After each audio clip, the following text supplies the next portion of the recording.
मित्रांनो, जय शिवराय। आज खऱ्या अर्थाने युनेस्कोची जागतिक वारसा स्थळ यादी पावन झालेली आहे। कारण छत्रपती शिवाजी महाराजांच्या कर्तृत्वाने आणि त्यांच्या पदस्पर्शाने पावन झालेल्या भारतातील 12 किल्ल्यांचा समावेश हा जागतिक वारसा स्थळ यादीमध्ये केलेला आहे। याच्याबद्दलच माहिती करून घेऊया।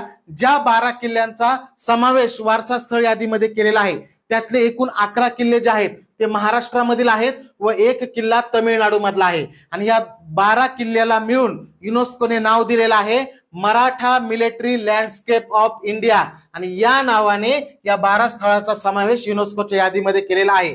आणि हे जे Maratha military landscape of India हे स्थळ आहे हे देशातील 44वे जागतिक वारसा स्थळ आहे। आणि या जागतिक वारसा स्थळाचा समावेश पॅरिस या ठिकाणी जागतिक वारसा स्थळ कमिटीची जी 47वी बैठक झाली या बैठकीमध्ये समाविष्ट केलेला आहे। आणि आता हे छत्रपती शिवाजी महाराजांचे किल्ले हे महाराष्ट्रातील एकूण 6वं जागतिक वारसा स्थळ आहे, भारतातलं 44वं आहे।